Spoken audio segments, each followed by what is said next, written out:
எதன் கண்ணே நிலையாகி இருந்திடும் உலகமெல்லாம் எதனதெல்லாம் எதனின்று அனைத்துலகும் எழுமோ மற்றிவையாவும் எதன் பொருட்டாம் எதனாலும் வையமெல்லாம் எழுந்திடும் எல்லாமும் எதுவே ஆகும். அதுதானே உளபொருளாம் சத்தியமாம் அச்சொருபம் அகத்தில் வைப்பான்.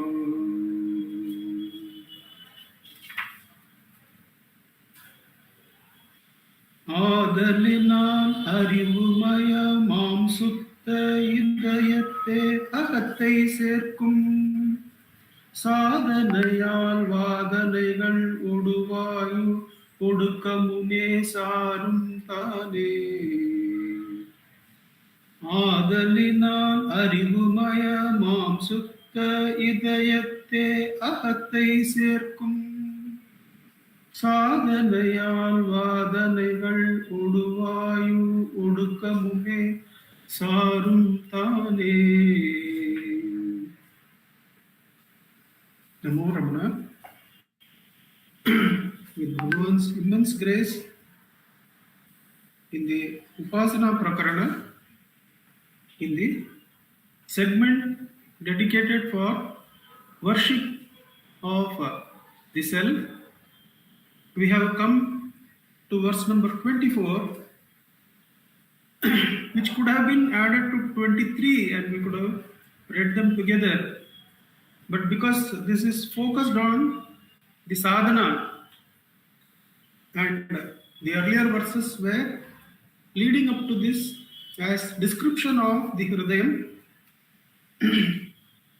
which is quite important in itself because it brought us to the Dahara Vidya of Chandogya Upanishad, and this verse focuses exclusively on the sadhana portion.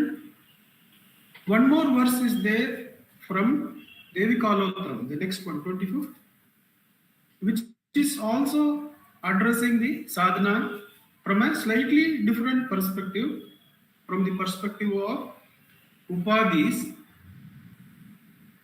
Then 26 and 27 are practice in day-to-day life given by Vasishtha Muni to Rama once again. So we have this verse from Yoga Vasishtha, the 24, completing the sadhana. What exactly is the sadhana? Then we have verse number 25 from Devi Kalotram, which will take us to the same heart, but with a different emphasis on the way in which the heart is accessed. Then 26 and 27 are instructions or the Upadesham from Vasishtha Muni to Rama, how to hold the Nishtha even in active day-to-day life. So that will be interesting from the perspective of self-inquiry in day-to-day living, those two verses. But right now, we are going into the heart of the Upasana Prakarana, verse number 24. Vasishtha concluded. So the earlier verses have been referred to as leading up to this, and this is the conclusion. Therefore, by the practice sadhana of fixing the mind in the pure heart, which is of the nature of consciousness, the subsidence of breath, along with the tendencies, vasanas, will be accomplished automatically. So I'll read that. ஆதலினால் அறிவுமயம் ஆம் சுத்த இதயத்தே அகத்தை சேர்க்கும். ஆதலினால் அறிவுமயம் ஆம் சுத்த இதயத்தே அகத்தை சேர்க்கும். Therefore, as we have been shown the importance of the spiritual heart, and that all the worlds are contained in it, all knowledge, all wealth, all health is contained in it. Therefore, it is very important to go and find out what is the spiritual heart and not worry about the physical heart, which of course does its part. This verse leading on, taking the lead from those verses, concludes as, therefore, ஆதலினால் அறிவுமயமாம் சுத்த இதயத்தே, that which is full of consciousness, that which is complete and perfect with undivided, unbroken consciousness, in that heart, sutta idayate, in that pure heart, ahattai serkum. Bhagavan uses the word aham here itself, whereas the commentators, both Kanakamal and Lakshman Sharmaji, whom we have been referring to, they use the word mind. Ahattai, aham is the I or the ego. That is the word used by Bhagavan. Idayate ahattai serkum. To take the I or the ego to the pure consciousness, which is the heart, is the word used by Bhagavan. But both the commentators and Sadhguru Swamigal also in his translation, all the three of them together use the word taking the mind to the heart. So that is because the word used in the original work, Yoga Vasishtam, is chitta, is chittam. So the commentators have stayed true to the Sanskrit and have translated it as mind. But we can also see the importance of Bhagavan using the word aham, ahattai serkum, from the perspective of self-enquiry. More about this as we go into the verse. But the word used by Bhagavan is ahattai serkum. Adalinal arivumaya maam sutta idayate ahattai serkum sadhanayal. The word used by Sadhguru Swamigal is therefore,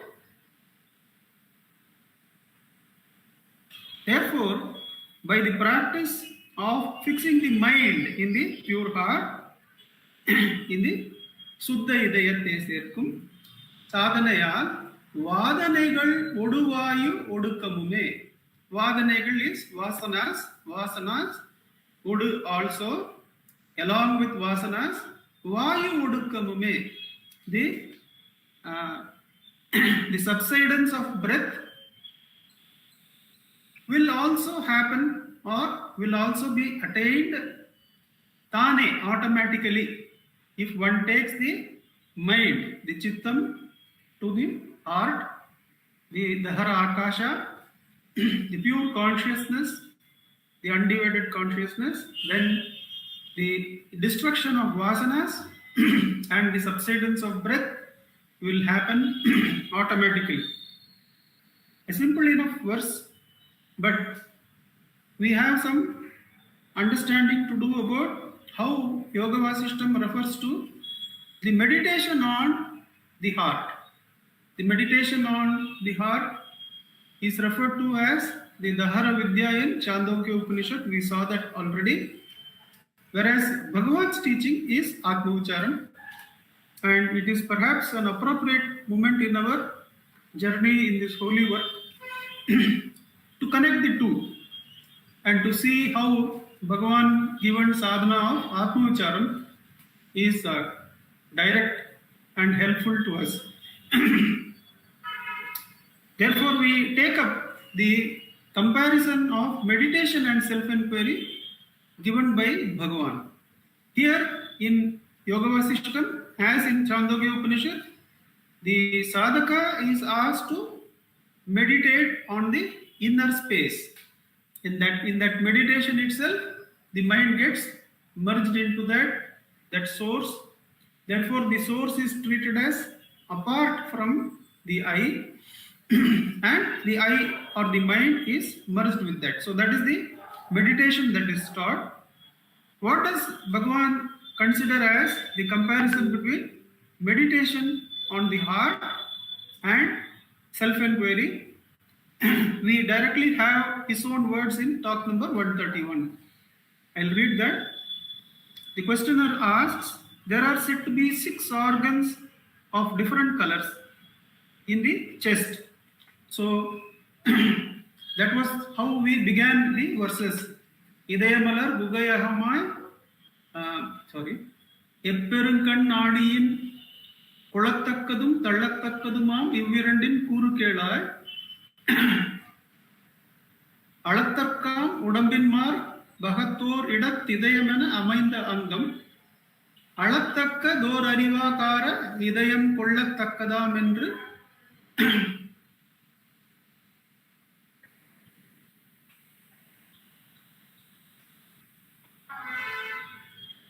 Ramanukku Vasishtamuni Seppugindran. That Kollatakka Kridayam is what is covered here. There are said to be 6 organs of different colors in the chest, of which the heart is said to be 2 finger breadths to the right of the middle line. But the heart is also formless. Should we then imagine it to have a shape and meditate on it? Should we imagine the lily bud inverted with a hole, and that hole leading to the Dahara Akasha, the small space which is exactly identical with the large space, that is the Brahman. As the immanent God is one with the transcendent God, Bhagavan says, no. Should we meditate on the space? Bhagavan says, no. Only the quest, who am I, is necessary. What remains all through deep sleep and waking is the same. But in waking, there is the unhappiness and the effort to remove it. Asked, who wakes up from sleep? You say, I. Now, you are told to hold fast to this I. If it is done, the eternal being will reveal itself. Investigation of I is the point, and not meditation on the heart center. There is nothing like within or without. Both mean either the same thing or nothing. That is the first part. Then Bhagavan covers what is this meditation on the heart center. Of course, there is also the practice of meditation on the heart center. It is only a practice. It is a meditational practice and not vichara, not investigation. Only the one who meditates on the heart can remain aware when the mind ceases to be active and remains still. Whereas those who meditate on other centers cannot be so aware and infer that the mind was still only after it becomes active again. Now, Bhagavan is giving us a detail about the when samai, the Dahara Akasha meditation. When we do meditation on that space, what happens is what Bhagavan says. We have seen earlier that there are other centers on which the meditation can be fixed, like Sahasrara or the other chakras. What Bhagavan is saying is an important part of knowledge that we need to have, that while meditating on the other centers, suppose we have picked up the meditation on, let us say, the chakra, Sahasrara chakra or the Ajna chakra. What Bhagavan is saying here is that when the stillness of mind or the mind absorbed in the heart comes, one will not have awareness of it when you are meditating on the other centers. Only if you are meditating on the Dahara Akasha, one will retain awareness when the mind is completely absorbed in the self. If you are meditating in the other centers, we will not be aware of the mind getting absorbed.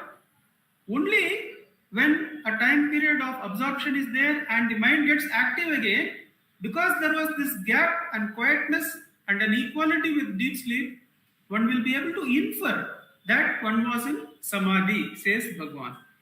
Now, it may appear that the meditation and self-inquiry, the difference when we look into it is that in meditation, during the practice of meditation of the Dahara Akasha, the I is retained, the ego is retained, and it merges into the source and comes back again. Whereas the practice in who am I is that the I is stilled. The I is completely stilled as it is dropping the thought. Now, what happens in this situation is that there are two things where self-inquiry is more direct and helpful than meditation. One is in meditation, since the I is retained, the I can have this problem of mistaking subtle thoughts, very subtle movement of the vasanas as samadhi itself, and may get into the judgmental mode, feeling, because those are all very subtle thoughts, the experience of that will be very close to the samadhi sthiti. So there is one possibility into which I had spent some time, so that's why I am disclosing that there may be in the meditation of the heart center, the thought-free state, one retains the ego, and I had shared this with the group that there was a time when I had the experience of the thought-free state, the thought-free consciousness, but since the ego was still around, I used to claim that that thought-free state is mine, that I am thought-free. Why are you not? Why are you? So, so the ego was very much there because it was judgmental of others, and also it claimed the heart or the thought-free consciousness for its own. Whereas that is one thing. And Bhagavan brings us to another point in meditation is that one can get into the nirvikalpa state and just go into laya for some periods of time. I will read that from talk number 76. That is when meditating. In deep sleep, the mind, this is talk number 76, how Bhagavan opens us to the possibility of one more slip up other than claiming falsely the heart or the thought-free consciousness with the ego. That's one thing from experience I am saying. Here Bhagavan is introducing the other possibility. In deep sleep, mind is merged and not destroyed. That which merges reappears. So that which is destroyed doesn't reappear. The yogi's aim must be to destroy the mind and not to sink in laya. In the peace of dhyana, laya ensues, but it is not enough. It must be supplemented by other practices for destroying the mind. Destroying the mind is the vasana kshaya, the thing that will happen automatically that was referred to. Now comes the Bhagavan's caution. Bhagavan says, some people go into samadhi with a trifling thought and after a long time awakened in the trail of the same thought. In the meantime, generations have passed away in the world. Such a yogi has not destroyed his mind. Its destruction is the non-recognition of it as being apart from the self. Even now, the mind is not recognized it. So that is how Bhagavan cautions us with the meditational aspect, that in meditation one can sometimes slip into laya because the ego is not still directly. The ego is still alive, and one may mistake a laya. The yogi's example Bhagavan gives is yogi is said to have gone into this laya after having asked his Shishya to get a cup of water, and that laya he gets up after 1,000 years.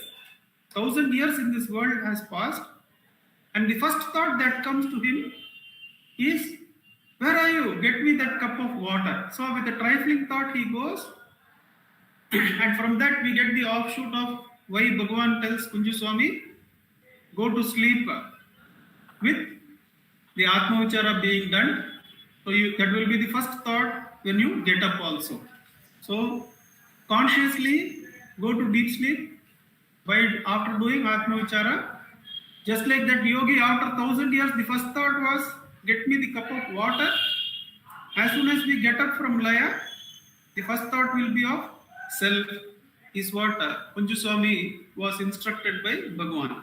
But these are the 2 points which make the difference between meditation and the self-enquiry. And the reason why Bhagavan uses the word aham, though the word chittam is used, is perhaps, though the commentators have taken the correct route of safe treatment of the original work from Yoga Vasishtam, I would suggest that here Adalina Harivamaya Mam Sutta Idayate Ahatte Sirkum, we can treat it as Bhagavan is suggesting self-enquiry only in this verse also.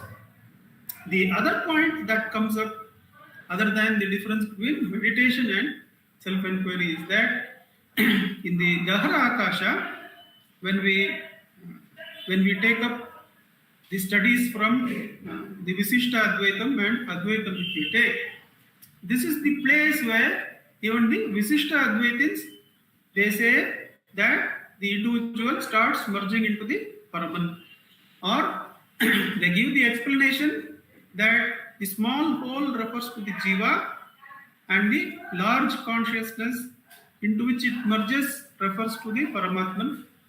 But they are also agreed that this is the place where the individuality merges into the universal.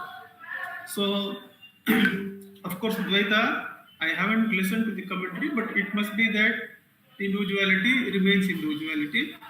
But the indication is that one has to lose the individuality there and merge into the universal. And Bhagavan assures many a time that the same work that you are doing, instead of the ego taking care of it, with the support of the universal, there will be a clear consciousness that it is only the universal which is taking care of everything. But this point that the loss of individuality in the Dahara Akasha has been addressed many a time by Bhagavan in both day-to-day as well as in talks. But I am more comfortable with talks, so I will keep referring to that. You will find Bhagavan's teachings commonly present in the works that have been taken down by Surinagama in letters, by Devraj Bhutliar in day-to-day, and by Munagal Venkatramaniya in the talks with Sri Ramana Maharshi. But this point, that this is the exact point of meditation on Dahara Akasha or on self-enquiry, that the ego or the individuality has to be surrendered to the universal. Now, that is why earlier some of these sadhanas were taught only to those who have taken sannyasa. Those who have, the ashrama itself was meant for those people who have. But how Bhagavan has extended that to all of us is that since the prarabdha is the one that determines the actions, and the prarabdha is in Ishvara's control, and Ishvara is always present where prarabdha is playing itself. Ishvara can never be absent. And Ishvara's real Swarupa, we saw in the previous session that Ishvara's real Swarupa is also the self. Therefore, these vidyas are now opened up by Bhagavan for all. How he opens up is that he says that a man, talk number 427, is it necessary to take sannyasa for self-realization? Maharishi, sannyasa is to renounce one's individuality. We will see how Rama is instructed when we take up verses 26 and 27, how Rama is instructed to carry out the Dahara Vidya or abidance in the self while actively engaged in the world, while performing his duties. So therefore, Bhagavan is taking us through self-inquiry to those instructions given by Vasishtha Muni to Rama. Now he takes us to those instructions again and again in the talks. One such talk is talk number 427. Is it necessary to take sannyasa for self-realization? Bhagavan, sannyasa is to renounce one's individuality.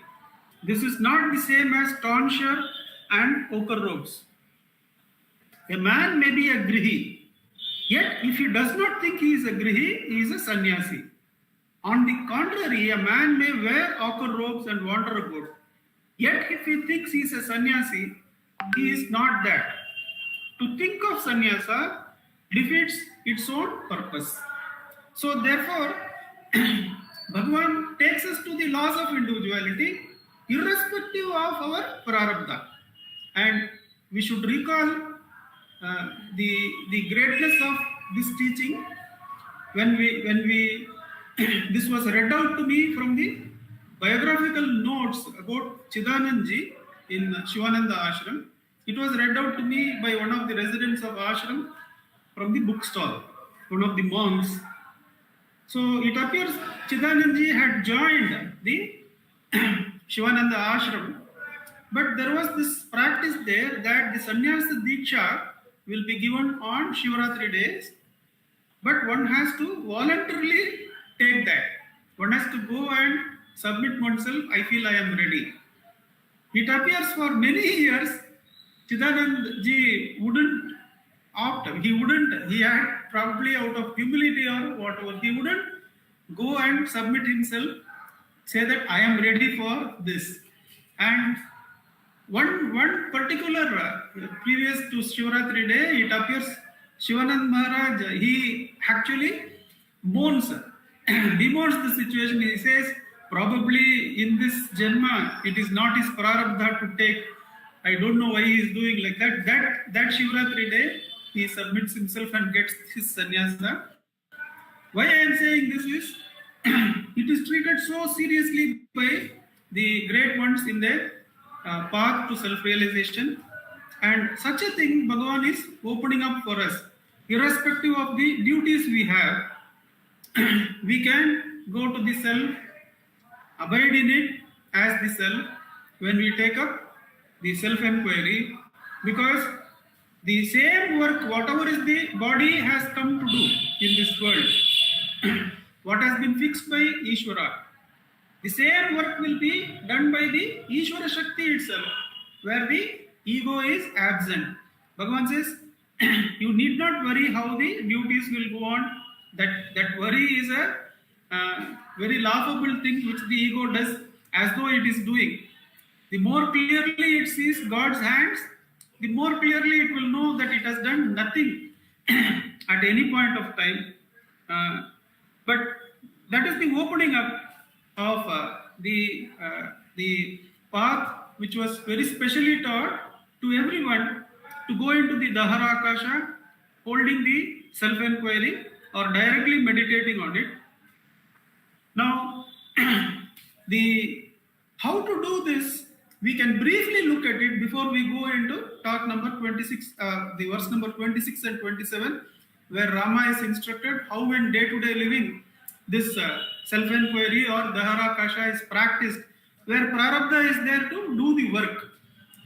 Now, interestingly enough, even sannyasis or who have taken near to monkhood, like Kunju Swami, And the Jnani and Bhagavan, they would be sitting and cutting vegetables in the morning.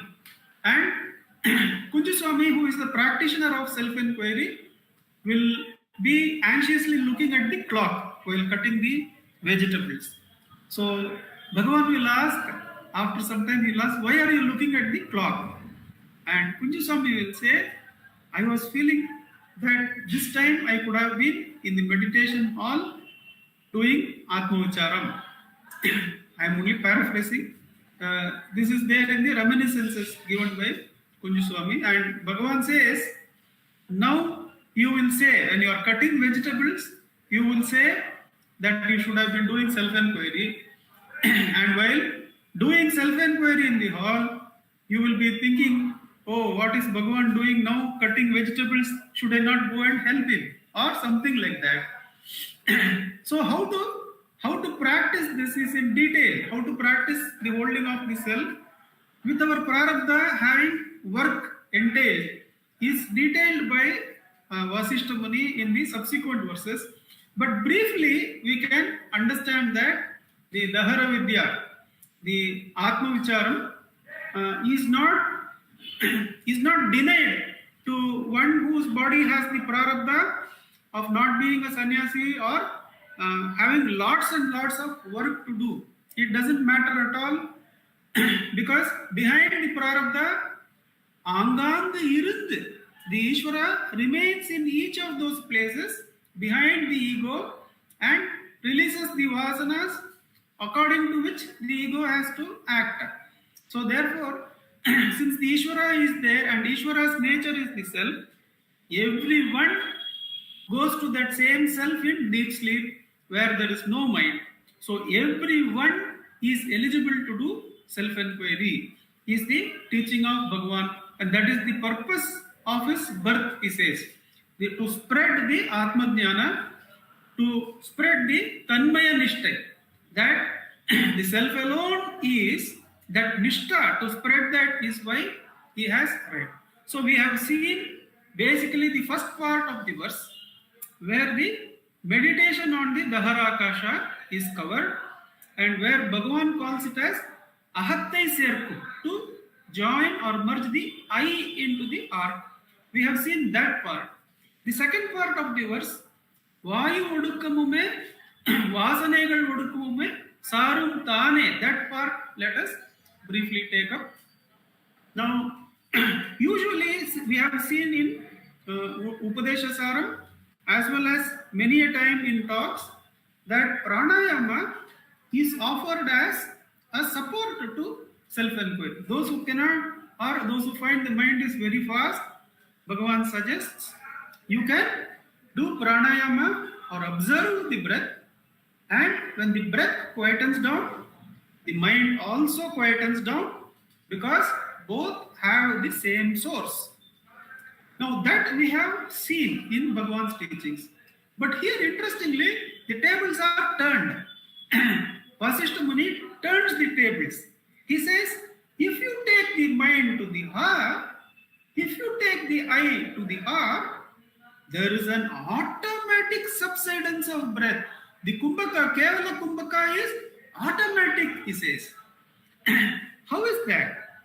The same rule as Bhagavan gives for in Upadesha Saram, that both of them, both the mind and the breath have the same source, is what is the key. That since they have the same source, if one is taken to the source, the other also follows suit. Now, we see that in talk number 54, Bhagavan says that the breath is like the horse and the ego is like the rider of the horse. Therefore, in the path leading to pranayama as a support for self-inquiry, it is that when the horse is slowed, the rider's anxiety or the mind is also slowed down, is checked. That is what he says in talk number 54. If the horse is checked, the rider is checked.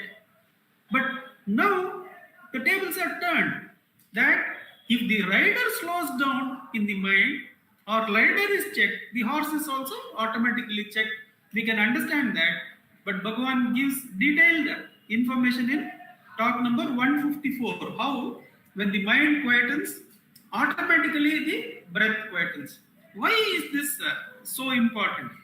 It is very important from the point of view of yoga brashtata. Yoga brashtata means, see, with the current trend of directly teaching that no effort is required to come to the self, the problem is that the temporary stillness of thought, which I had myself referred to, that I had such a phase where I would have the experience of the thought-free state, but still the ego was surviving because it was a meditation on thought-free state. It was objective seeing of the thought-free state in my case. Therefore, there was that phase. And in that phase, what I did is very interesting. Is that whatever that teacher had told that these were not necessary, whenever I would find somebody doing it, I would go and condemn them. Why are you doing this? At least in some cases, not in, I didn't put up a mic and say this is wrong, that is wrong. But I wasted a lot of energy and disturbed people who were doing sadhana. That is yoga brashtata. Now, yoga brashtata means that the quietening of breath, the quietening of emotions, the quietening of mind and intellect have not yet been complete, and they are symbolic of your non-merger into the self. This one should be alert that even though one may have the thought-free state anubhava, if one does not get the breath subsidence and if the one does not get the vasana subsidence, then the abidance has not happened. And this is a caution which we can practically take, because when we mistake that, we can check ourselves whether we are still having emotional disturbances, because emotional disturbances come with breath disturbances alongside. Whenever the emotions are high, either positively or negatively, the breath is not stable, it is disturbed. And that will be the indication that the breath has not subsided. So, breath not subsiding is non-abidance. Therefore, the verse gives us a clue that when the mind has reached the source, the breath should be in Kevala Kumbhaka automatically. Now, Bhagavan gives the process, that is pranayama according to jnana is naham. I am not this thought. The thought arises, we let it go. I am not this thought. Is out breath is the breath going on. The who am I? Koham is the in breath. That thought is not I. Who am I is koham, and that is the inward turning of breath. And I am he, the stillness of the ego, the stillness of the I, where one merges into the consciousness that is still, the source. So I am he, soham, is Kevala Kumbhaka. So this is the jnana pranayama. He says that when prana is subtle, it becomes the mind. Or when the mind is coarse, it becomes the prana. So it is the same self which is manifesting in different layers and different ways. Therefore, one should be able to understand that when the subtle mind, for one not so advanced, so this is vichara, this vichara brings about the desired result. For one not so advanced as to engage in it, some meditation brings about suspension of breath and the mind ceases to be restless. Control of mind spontaneously affect control of breath. Rather, Kevala Kumbhaka, spontaneous retention of breath without attention to inhalation and exhalation results. Now, what is this Kevala Kumbhaka? It is as though we are in deep sleep. One is not ruffled at all by incoming and outgoing. In fact, as far as the breathing entity is concerned, the individuality is gone and one has merged into the common breath of all. The Kevala Kumbhaka. Now that becomes automatic. That means all the other koshas merging into the universal become automatic when the mind or the I is taken to the heart. and one is abiding there. So in whatever layers it may be, the Panchakoshas, all of them merge into the respective universal, and there is a subsidence.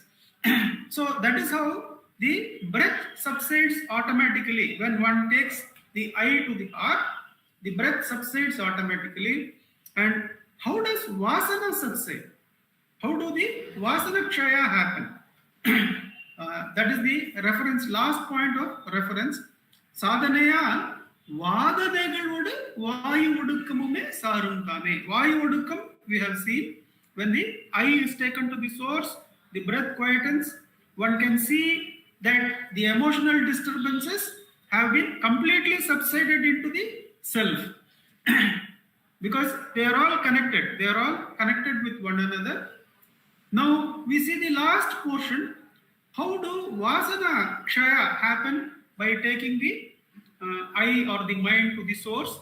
Because we can see that the mind is driven by the Vasana. That means the Vasana is subtler than the mind. Now, how can, using the mind, one can remove something subtler than this? We have seen earlier that there are psychological experiments which show that the conscious mind is actually pushed by the vasanas. We have seen that the conscious thinking entity, through the activity of the brain, 500 milliseconds or 250 to 500 milliseconds before I am conscious of that thought, there is brain activity. That means the vasanas are building up the necessary potential to get the thought in place, and then the thought drives the mind to think and tell. Now, how can something subtler than the thought be attacked by thought? And that is where Bhagavan says the I thought, only when it is outward turned and goes behind other thoughts, then it is under the control of vasanas. The vasanas are driving it. But when it tries to be self-attentive, which is the nature of the self-attention is not the nature of the mind, which is mind is driven by vasanas. Self-attention is the nature of the self. So the great ones, they leave us with the quality of the self. So try to see yourself or turn inward and go to the source. There what happens, since we are going to the nature of the self, the vasanas are now put heat upon. There is the heat of consciousness, heat of tapas that is put on the vasanas and they rise up as thought. One more way, a simpler way perhaps, is there, though I have not read it anywhere. Practically speaking, there is one more way to understand how vasanas are brought out. The ego itself, the I thought itself, is nothing but the residual impressions, the collection of residual impressions that are still to be burnt up. And Bhagavan's sadhana, instead of making the collection of residual impressions meditate on something else, puts the attention on that collection itself. The net result of whatever is pending, and it may be added to or deducted from, but the I itself, the ego itself, is the collection of residual impressions. If we take like that, when attention is put on that as who am I, then that I starts getting dismantled. When the attention is going on some other thought, then the vasanas get strengthened. Whereas when that attention is turned by Bhagavan's grace and one puts it on oneself as who am I, then that the I, the ego, the false collection of conditionings, the false collection of the vasanas starts getting dismantled, and one by one, the thoughts start coming out. And as the vasana changes into thought, one can let it go. One can let it go and free oneself of that vasana. And with the practice continuing, all the vasanas are eliminated. In Who Am I, Bhagavan says, these are all the enemies in the fortress. The vasanas are the enemies in the fortress. With great vairagya, as the deep sea divers who tie stones in their waist and dive deep, one should have great vairagya to let go of thought, to not pursue the thought, and to ask for whom is this thought and hold the eye. When one does this, then the enemies in the fortress start coming out. In another example, he says it is like setting fire to the forest to bring out all the animals, the wild animals. Let us say there are elements which are undesirable to be brought out, because that example may not be very contemporary, where we understand that the wild animals are to be protected. But we can say that it's an analogy which we can keep it at analogy level itself, that the thoughts are all driven out from inside when one puts self-attention. And that is how the Vayu Sarum Tane. Automatically, there is the subsidence of breath as well as vasanas.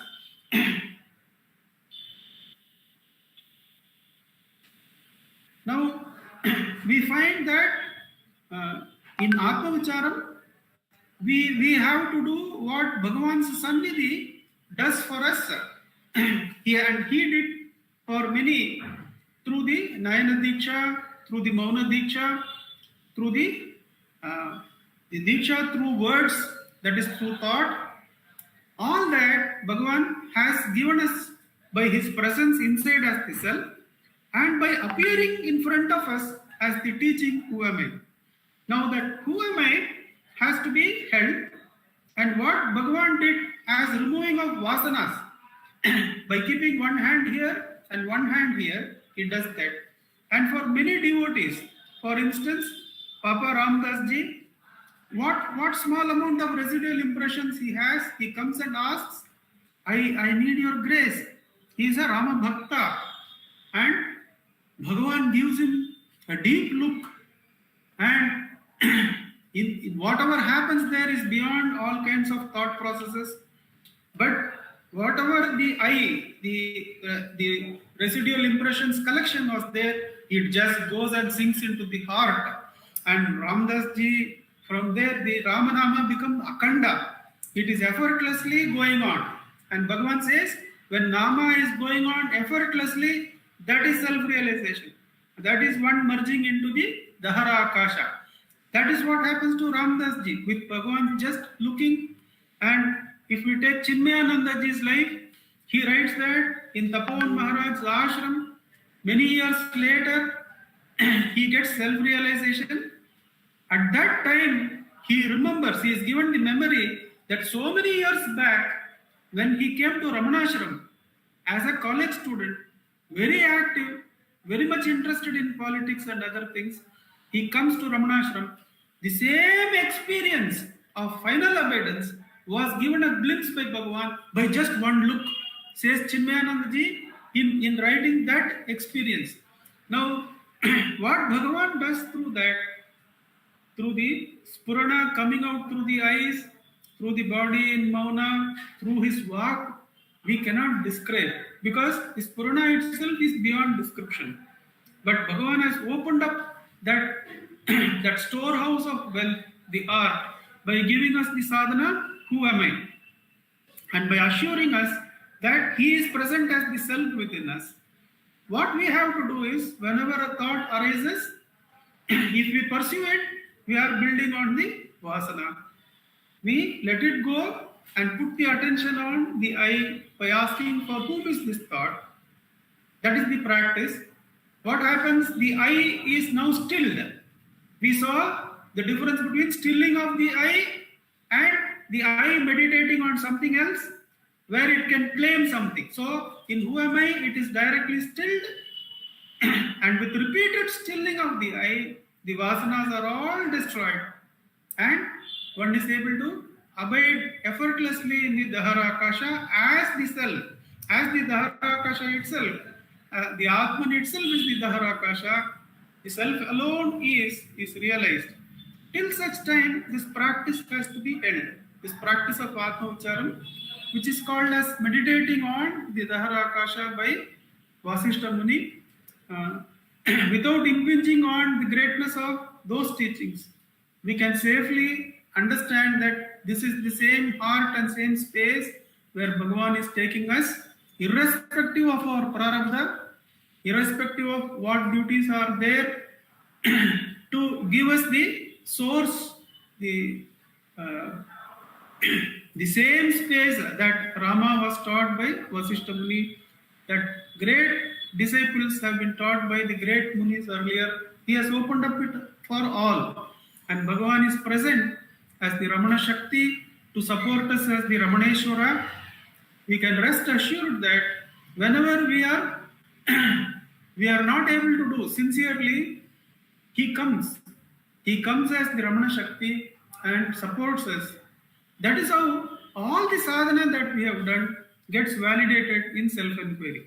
We are clearly able to understand how Ishvara is there from the slightest of sadhanas we take up. We simply take up the sadhana of speaking truth. God is there. Truth, just speaking truth, it keeps us away from multiplicity and brings us to unity. Acting ethically, doing japa, doing dhyana, doing parayana. But all of them, it is so clear, has to finally come to the Dahara Akasha, the oneness with the self.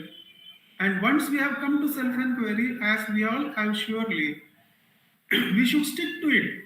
We can resort to the support of the surrender and practice of bhakti, but we should make self-inquiry as our pradhana sadhana, as the main sadhana.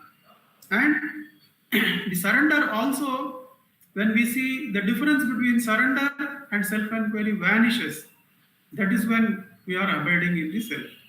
Therefore, the surrender also becomes complete in self-inquiry. Self-inquiry becomes complete in surrender. We can't tell how we have come to the abidance. We have come to the abidance neither through self-inquiry nor through surrender, but because abidance is our nature. Abidance is all that there is. The self alone is. Therefore, one has to come to the self, irrespective of what way one takes.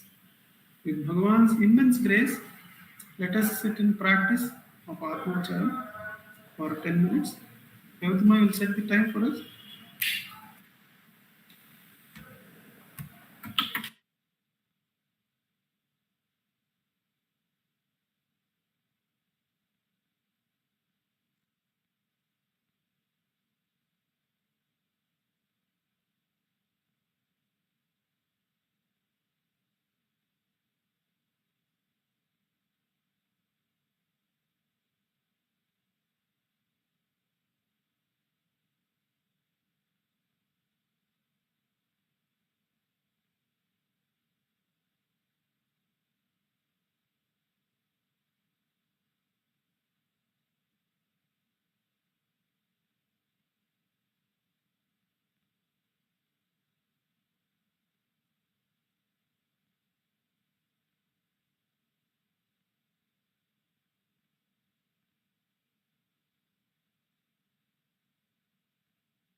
Namo Ramanaka.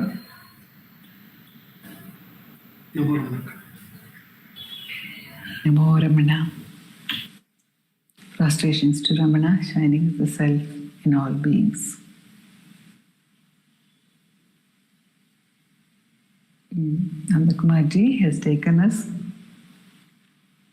to the strengths of self-inquiry, as well as to the dangers of not being alert, which is the vigilance of self-inquiry.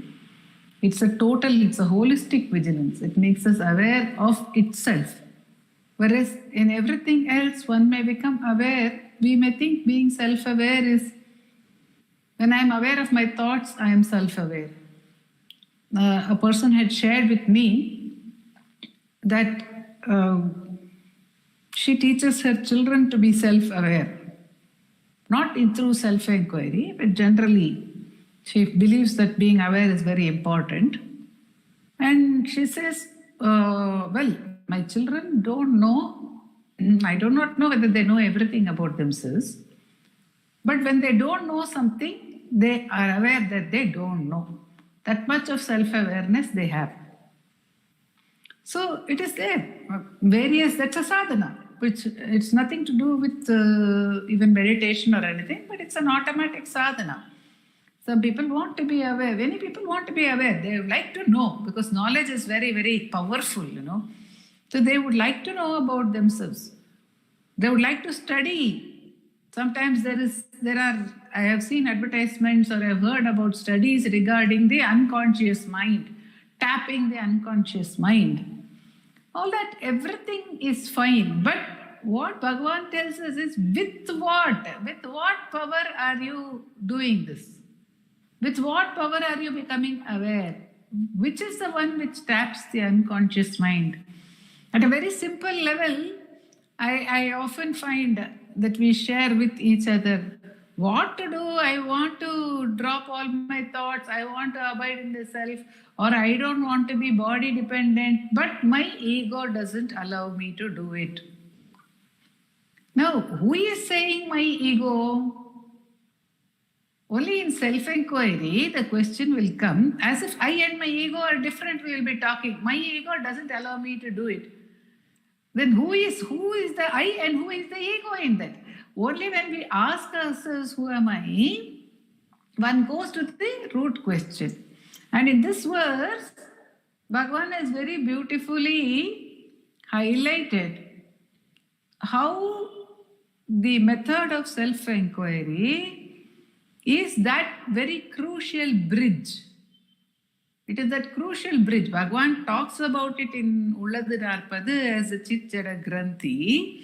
It is that which binds the self with the body. But here today, we got the understanding that it binds the Sthula with the Karana. The Bhagavan has given us that link, which is the Sukshma. The Sukshma is that link between the Sthula and the Karana. Now, if we try to control only the Sthula, which we can do by controlling the breath, we will be controlling the Sthula body, of course. The body will get aligned when one controls breath, as in Hatha Yoga. And mind also to some extent, which is the emotions or the gross part of the mind, gross part of the conscious mind. That's what Nandakumar ji pointed out today. There is, even in the conscious mind, there are two parts. There is a gross part and there is a subtle part. The gross part is something which is very visible to us, and the subtle part of the conscious mind, we can become conscious of it when we try to watch the mind. Even if we simply try to watch the mind, we will become conscious of subtle part of the mind.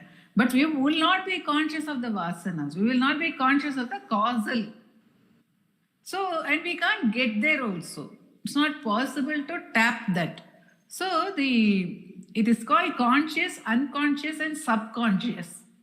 So, the unconscious is a link between the or between the conscious and the subconscious, according to that definition. Here I would say that the mind or the aham vritti, which Bhagavan says is the center of the mind, is the bridge.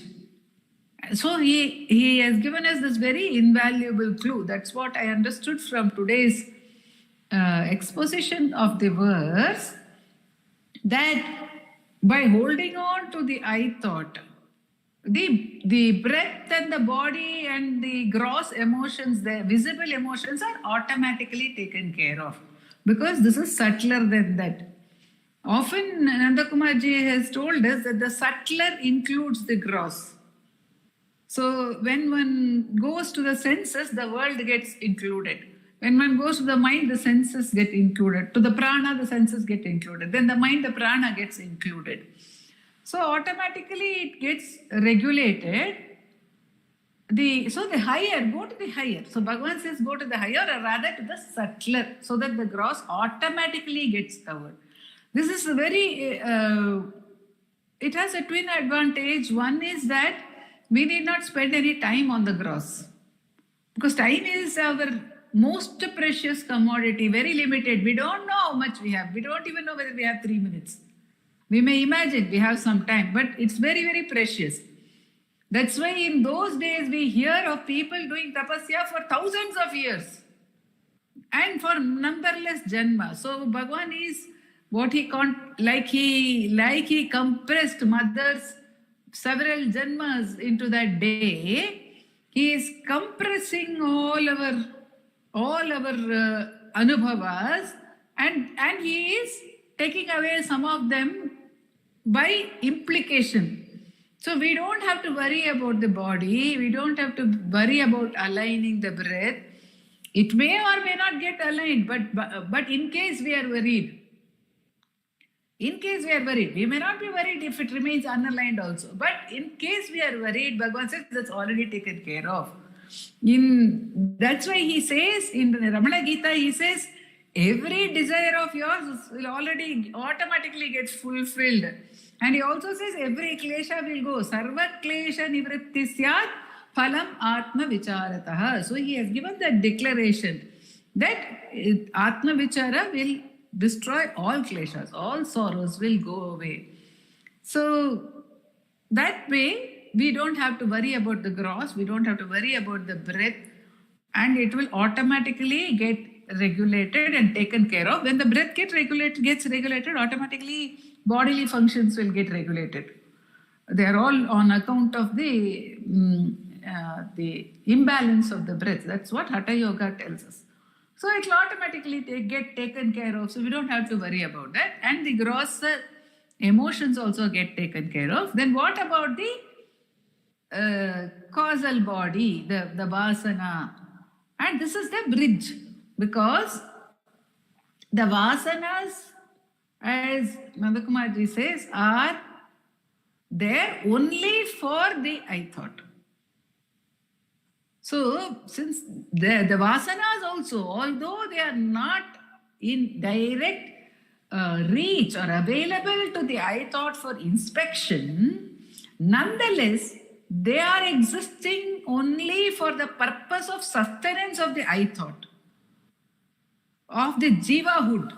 So, when we catch hold of that and question that, they don't remain meaningful any longer. In order to probably express that you may want me, they may appear. You needed me at one time, they may try to say. So they are appearing. And if we are continuing to hold to the I thought, then automatically they will dissolve. So Bhagavan gives a very, very significant bridge to us. And that is why he has used the word aham. Of course, the word aham is used in the Bhagavad Gita also to signify the mind. So the translators might have used it both ways, and Bhagavan's words are impeccable. So while not digressing from the original, and therefore using a word which can mean the same as the original, Bhagavan has added his own stamp over here by using the word aham and giving us the additional dimension, and it's for us to take it also. And we can take it because very often the revelation of the verse is for our own sadhana, isn't it? So mind means center of the mind. So Bhagavan has said aham over here. It's a very beautiful revelatory verse which has come to us, and at the peak of the sadhana verses, to say that this is the crux of the sadhana, this is the essence of the sadhana, and this is Bhagavan's contribution to all spiritual seekers for all times. So it's very blessed evening for us. Om Namo Bhagavate Sri Ramana. Namo Ramana. Namo Ramana. Namo Ramana. Namo Ramana.